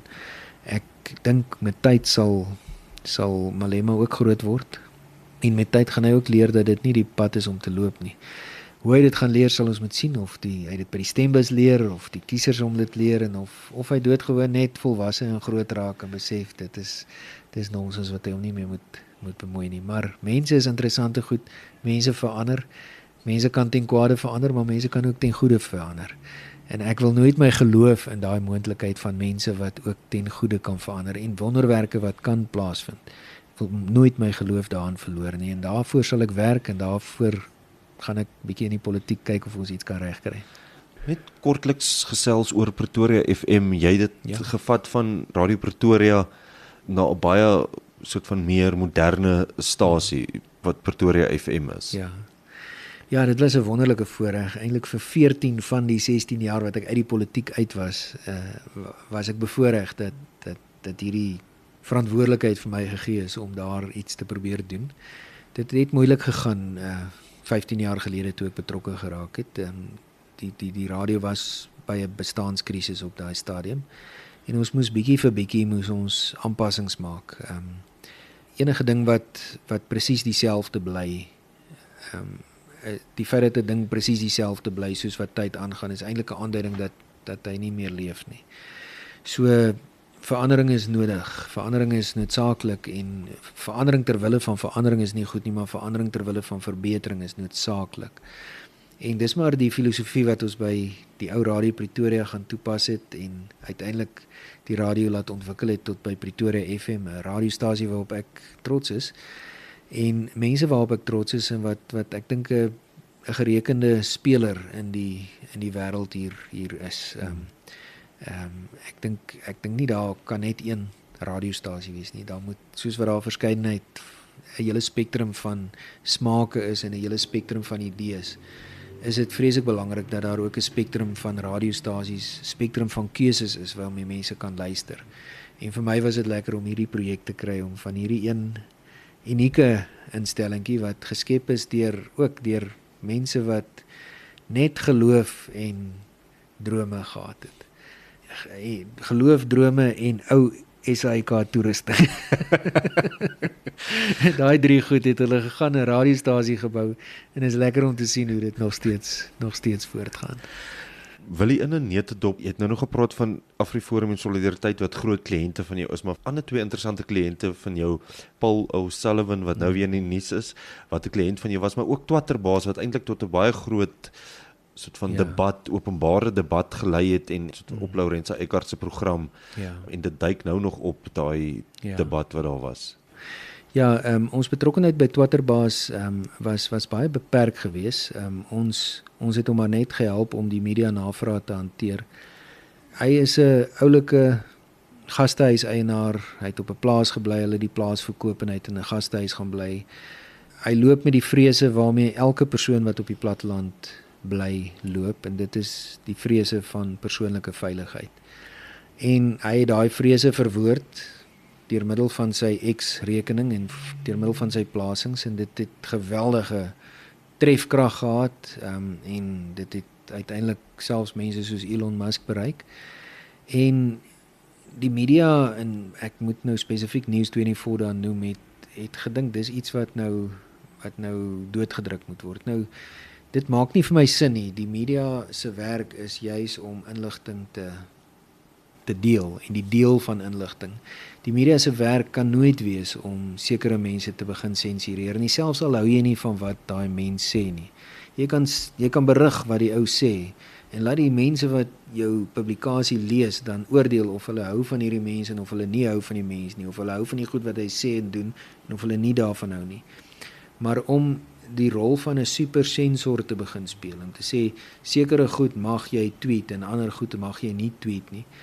En dan nog tot 'n verdere stapie te gaan en dit is wat op daai wat Twitterbaas betref vir my belangrik was om dan te begin beweeg in 'n rigting waar jy die identiteit van hierdie mens bekend maak en hom letterlik ook uitlewer aan 'n mob, om die term weer eens te gebruik, van mense wat net eenvoudig woedend reageer met doodsdreigemente, met die lelikste vorme van intimidasie. Dit is nie die media se werk nie.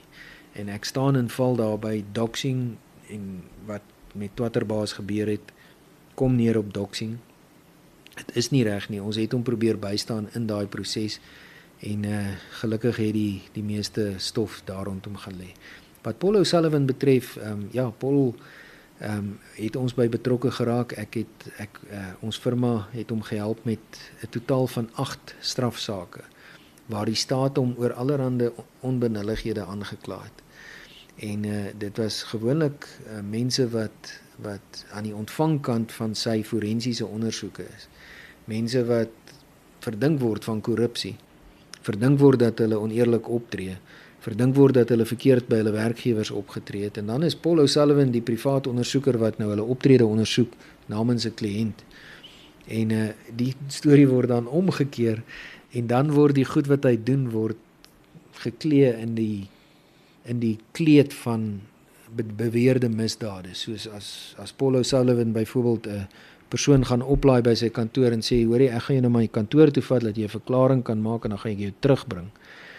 Dan word daai aksie van om die persoon op te laai na jou kantoor toe te vat en weer terug te bring. Sê hulle maar dit was teen die persoon se sin, dit kom neer op ontvoering, dan kla hulle hom aan van ontvoering. Of as hy sê, hoorie, jy moet die waarheid praat, anders gaan jy in die moeilikheid kom, dan sê hulle nee, maar dit is afdreiging. So die klagte is tipies wat teen Paul O'Sullivan, hierdie 8 sake wat ons moes hanteer, teen massiewe koste, was gewoonlik ontvoering, want hy het mense opgelaai om te vat, om verklaringe by sy kantoor af te lê en dan weer terug te neem, en afdreiging. Daai 2 klagtes het herhaaldelik opgeduik. En in al 8 van hierdie sake het ons met die advokate wat ons aangestel het ons onskuldig bevindings of terugtrek van die klagte of ontslag bewerkstellig. Hy is nie op een van daai enkele goed skuldig bevind nie, maar ten spyte van die feit dat hy uiteindelik nie aan een van hierdie goed skuldig bevind is nie, het die polisie op die mees dramatiese maniere teen hom opgetree. Eendag was hy op 'n vliegtuig op pad Ierland toe om by sy familie in Ierland te gaan kuier. Dit was in die tyd toe hy met Dudu Myeni, wat ook 'n groot skurk was, wat intussen oorlede is, toe hy gekrap het in die skelmstreke waarmee sy en Zuma besig was. Die polisie het hom letterlik van die vliegtuig op die lughawe afkom haal, ten aanskoue van almal op die vliegtuig daar uitbegelei, oor 'n onbenullige kwessie rondom hy het 2 paspoorte en hy het die verkeerde paspoort laat stempel toe hy uitgegaan het. Maar hierdie geweldige vernedering waar die man gestuur is, oor onbenullige klagtes. Hy het een middag hier by my kantoor in Kloofsig sit en konsulteer en ek sien hy is so gestres en hy sê vir my, hoorie, die polisie gaan my kom arresteer. Ek sê, nee man, hoe kan hulle jou nou, dit is nie deel van my wêreld nie, jy weet. Hoe sal hulle jou kom arresteer? Maar hy is so onrustig en toe hy uiteindelik die middag so net na 6 uit my kantoor uitstap, gaan ek terug en ek gaan doen nog 'n bietjie werk agter my lesenaar. Volgende oomblik klop iemand aan my voordeur. Toe is dit die buurman. Toe sê hy, hoorie, hier was 'n ou wat nou net by jou gekonsulteer het. Ek weet nie of jy gesien het nie, maar hier om die hoek was 'n hele weermag van polisiemanne gewees. Dit is omtrent 20 hoëspoed voertuie en hulle het hom gearresteer. Ek hardloop daar uit. Toe is dit letterlik die spesiale taakmag. Ons ken nou die polisie se spesmagte staan bekend as die spesiale taakmag. Dis 'n hele kontingent van die spesiale taakmag wat vir Paul O'Sullivan kom arresteer oor misdade, beweerde misdade waaraan hy uiteindelik in alle opsigte onskuldig bevind is. Hy's 'n ou man van diep in sy 60s daai tyds gewees. Hy's nou al verby 70. Hy het 'n rugbesering gehad En hierdie taakmag polismanne met hulle R5 gewere en koelvaste baadjies oorrompel hom daar en druk hom daar in 'n voertuig uit en gaan sluit hom toe. Ons het daai selfde aand 'n dringende aansoek gebring en daai selfde aand het ons 'n bevel gekry dat hy vrygelaat moet word. Paul O'Sullivan is 'n unieke persoonlikheid en hy doen goeie werk. Hy's 'n aktivis vir geregtigheid, hy's 'n aktivis teen korrupsie. En as jy 'n aktivis teen korrupsie is, dan het jy vyande. En ons het die slegste van wat in 'n land kan gebeur, het ek self persoonlik aanskou in die wyse waarop hierdie man geboelie is. Dit was in die tyd toe Paslani nog die kommissaris van die polisie was. Ek sien Paslani is besig om te getuig voor die kommissie in die parlement. Waar mense wat in magsposisies is, hulle magsposisie misbruik, nie om te sê wat is reg en wat is verkeerd nie, maar om te vra wie bedreig my posisie waarin ek besig is om te steel en myself te verryk en dan daai persoon te na te kom. So ek het vir Paul O'Sullivan opgetree. Hy is nog steeds 'n kliënt van my. Hy's 'n moeilike kliënt, maar ek is trots om te sê hy's 'n kliënt van my. Willie, ek moet 'n klip in die bos gooi. Jy was baie jare lank 'n rubriekskrywer vir Beeld en daar het uiteindelik 'n boek verskyn ook eie rigting. En daar's 'n rubriek wat my opgeval het en dit was dat jy baie loyale en 'n groot gereformeerde kerk lidmaat is. En nou is die doppers weer in die nuus met die vroue en ouderlinge en predikante en diakens en spesiale ampte. Of wat is jou mening daaroor? Dis bitter moeilik om mense uit te spreek oor wat mense wat almal lief is vir die Here en lief is vir die Bybel. Hulle kom tot gevolgtrekkings oor hoe hulle die Bybel verstaan.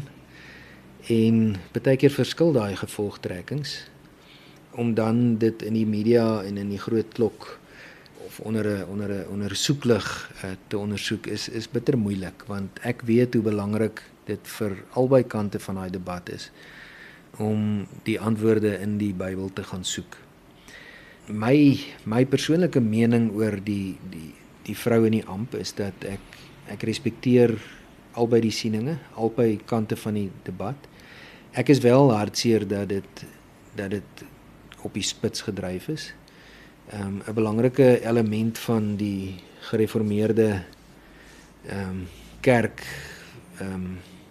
filosofie is dat elke plaaslike gemeente is volledig kerk en elke plaaslike gemeente moet homself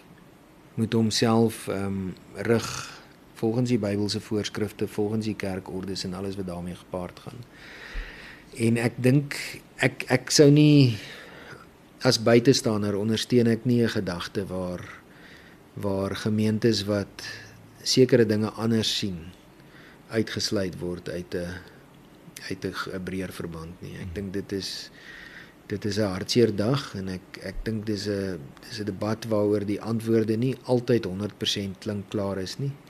Ek het goeie teologiese argumente aan albei kante van hierdie debat gesien. Terwyl daar goeie teologiese argumente vir beide kante van die argument is, dink ek dit is voortydig om dan 'n streep te trek en te sê voor 'n sekere datum moet sekere dinge gebeur. Ek dink dit is jammer. Waarop is jy trots? Ek's trots op my kinders. Ek is so trots op my kinders en eintlik trots is 'n lelike woord. Trots is eintlik nie 'n die Engelse woord pride het ook 'n klomp ander. Trots is 'n gevaarlike woord. Ek is dankbaar. Ek is geweldig dankbaar oor die kinders wat ek gekry het. Ek is geweldig dankbaar oor die vrou wat ek het en die familie wat ek het en die gesin waarin ek gebore is en ek is dankbaar oor die geleenthede wat ek gekry het. My pa en ma moes 'n groot gesin met beperkte hulpbronne groot maak en deur die universiteit kry en hulle het dit gedoen. Vir my was dit weer makliker. My kinders kon deur die skool kom. 2 van hulle is klaar deur die universiteit, nog 2 is besig met die universiteit. En hulle maak my trots as ek kyk wat hulle reg kry en hoe hulle op 'n vars nuwe manier na dinge kyk en ook hulle koppe stamp hier en daar, maar aan die ander kant ook wonderlike suksesse bereik in wat hulle aanpak. So dit maak my trots en dankbaar. Meer dankbaar as trots, ja. En spyt, is daar iets waaroor jy spyt is? Ek is meeste van die tyd wanneer ek spyt is oor iets is as ek te vinnig gepraat het. Daar's 'n Bybelversie wat sê jy moet 'n wag voor jou mond plaas. En daai Bybelversie wat sê jy moet 'n wag voor jou mond plaas, sê dat dit wat uit jou mond uitkom kan vuur aan die brand steek. En ek het in my lewe al gesien hoe dit kan gebeur. En dis 'n boodskap wat ek nog eendag vir Julius Malema se wil gee. Mens besef nie dat dinge wat jy sê, dinge wat jy kwytraak, letterlik vuur aan die brand kan steek nie. Hier en daar is ek al spyt oor dinge wat ek gesê het, maar ek is ook weer eens dankbaar oor die werklikhede van vergifnis en van goedheid en van dinge om tog maar weer terug te keer na wat goed en rustig is. Meeste van die goed wat ek spyt oor was, het met die tyd tog maar reggekom. Wat verveel jou of wat is vir jou oneindig oninteressant? Routine. Ek is glad nie 'n routine mens nie. Alhoewel ek goed besef hoe belangrik routine is my eerste paar jaar as prokureur het ek as 'n aktevervaardiger, suiwer aktes prokureur gewerk waar jy elke dag so tussen 9:00 en 11:00 in die aktekantoor was. Tussen 11 en 5 het jy aktes geteken en die volgende dag het jy dieselfde gedoen. Nou dit was vir my sieldodend. Ek kon dit nie uitstaan nie. En ek dink dis roetine, daai om elke dag dieselfde werk te doen. So ek het baie respek vir mense wat dit kan doen. En meeste mense wat met roetine werk is gewoonlik baie meer suksesvol as die van ons wat so all over the place is.